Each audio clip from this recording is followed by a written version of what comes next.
Questionnaire. What is questionnaire? It is like it is a device for securing answers for the questions. Yes. I just got one doubt. With the participant observing, there will be a lot of objectivity. I mean, the thing is, there won't be lots of objectivity, right? Because we are attached to any of the kind of thing while we are doing any research. If you see the third segment, loss of objectivity in the course of observation. No. See here, where? In the third point, like the same thing, the limitations of the participant observing. Third point, the loss of objectivity during the course of observation. So, I mean, what is the meaning of this? Because what I feel is, when you are participating in a village or when you are involved into the culture, like you won't be any bias to that because you don't know anything about that. You won't be any bias because you had to went there to get some results out of the study. Right? But what happens is once you get involved to them, their emotions will become part of your emotions. Okay. So it will be very difficult for you to write or do anything against their culture or any emotions. Okay. So once you assimilate into that culture, yes. Yeah, okay. But again, see, if you want, you can write this thing, the objectivity as an advantage here also. It can ensure objectivity. Yeah. But again, this is what I've told you before. No, exactly the same thing. That here you don't take all this into your heart. Okay. So in disadvantages and advantages, we say a lot of things. Whatever we say in advantage, we just change our plate and we will say as the disadvantage later also. So that is the approach that we actually need to take most of the time. And that's what we are actually doing. In case of thinkers also, you will see those approach a lot. Okay. So in case of, just one more question. So in case of any participation, question on the participation, like if they ask you direct question on the observation, like if they ask any other, so what is the kind of conclusion we need to give for this question? Like whether we'll go with the this is the best one, we'll be the open-ended statement. Like now this you have to talk about participant observation and the advantages in detail, and you say that this is one of the best approach because you are getting the most reliable data, primary data, first-hand data, and all those things. You can say a lot of positives are there. Okay. So and you can also support it with some Indian studies also, and few of the Indian thinkers who have conducted this participant observation are actually evaluating your papers also. So it will be a good thing if you can write good about participant observation. Like we will discuss about a lot of observations from M. N. Srinivas, okay, and S.C. Dubey, Andre Bette. We will discuss. So just one thing, sir. Just to sum it up, what I understood. In case if they ask about the observation, there are three kind of observation which we discuss. One is the participation, and the other is participation. So the final step would be like we are more okay with the participation because it has advantages. Yeah, participant observation is actually the field study. It is what it is actually considered as a actual reality. So actual reality will be totally different. For example, when we talk about caste also, actual reality and what is there in the book is entirely different. In book like Brahmin, Kshatriya, Vaishya, Shudra, right? This four, and who is dominant? This is a hierarchy: Brahmin, Kshatriya, Vaishya, Shudra. But it is not necessarily the case all the time. There are certain areas where Kshatriyas are dominant.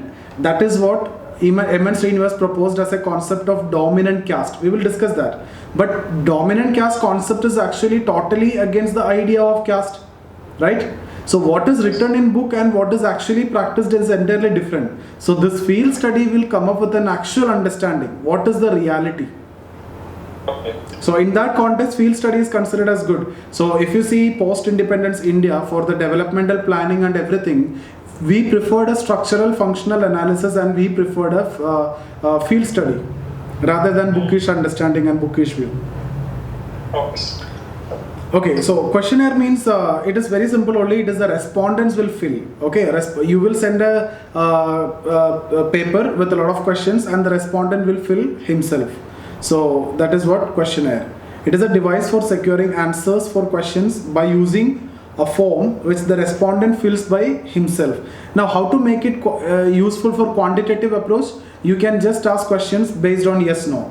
So you get maybe 1, 2, 3, 4, 5, 6, 7, 8, 9, 10 yes, and maybe 1, 2, 3 no, then you can make a conclusion that this is more like that, so that you can quantify if it is yes or no. How to make it qualitative? You can make it qualitative if you ask for a description of that question. Simple. Okay.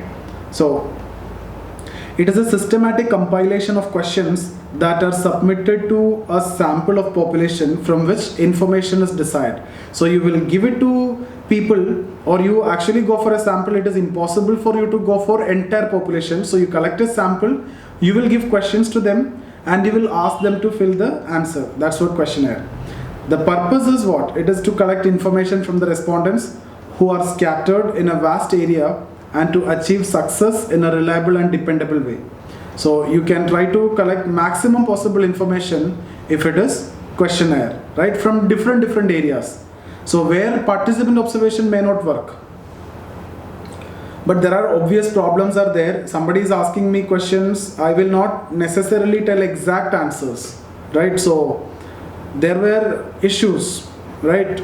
That problem will come. Now the types of questionnaire, seeing the name itself, you will understand just like before, structured and non-structured.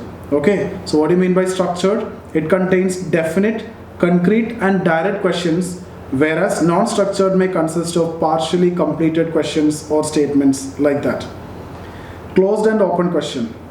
Again, that name itself will tell you, closed questionnaire contain limited number of alternatives. Respondent has to choose among those alternatives only, like yes or no. You have no other choice. Open-ended questionnaire require descriptive answer. Okay, it allows the respondent to present his or her views as well. Therefore, it is difficult to classify and quantify. So, open-ended will not be good for quantitative approach because low validity, low reliability. Mixed questionnaire, it consists of both open and closed-ended, like some of your exam. First 50 questions will be objective, then rest of the 10 questions will be subjective, right? So that is actually mixed. That name will tell you, right? Then fact and opinion questionnaire.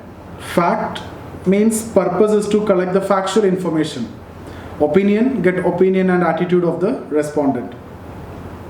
Pictorial questionnaire. Here the selected alternative answers are in the form of pictures and the respondent is required to take the appropriate picture concerned. It is used extensively in study of social attitudes and prejudices. The limitation of this type is that it is lengthy in form and is highly expensive. See, most of the questionnaires conducted by psychologists, you can see they will ask you to select few pictures. So they will be in a position to understand your behavior, your mindset and everything, okay, your attitude, etc. from that. So mostly psychologists will do this. Now limitations.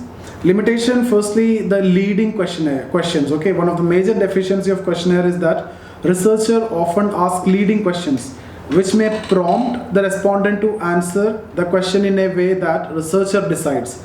Like if let's suppose the questionnaire is about yeah. Sir, the types of questionnaire are clearly demarcated, sir, but the types of observations are not. They are mostly seems similar. Actually, observation, but that we can, in this case we can do that. In that observation case, what we can do, either participant observation or non-participant observation, or in between, what else we can say? Is there any other possibility? The participant, sir, for example, participant, non-participant, look similar to subjective and objective, sir. No. Even in participant also, we cannot say it is completely objective. It can be subjective also, right? Subjectivity can come. In the disadvantage we have written objectivity is compromised. Similarly, in non-participant we are saying it is objective because you are staying away. But despite the fact that you are staying away, it can still be biased. Okay.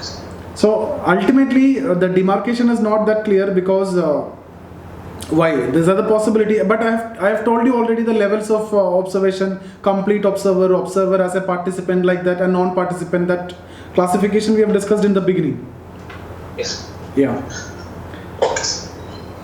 So, see, disadvantages you can read, and it is very easy only. Leading questions means what? The researcher will ask you a question and researcher will guide you. Like, if suppose study on domestic violence, okay, so is it because of alcoholism? Somebody is asking you, is it because of alcoholism? Then there will be a tendency to accept it.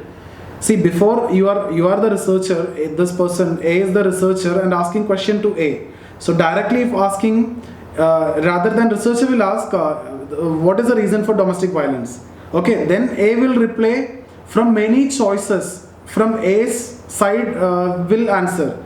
But if researcher is asking, is it because of alcoholism? Then A have no other option. A will have to support yes. And then only A can say that maybe some other reasons are also there. Right? That is what you mean by leading question.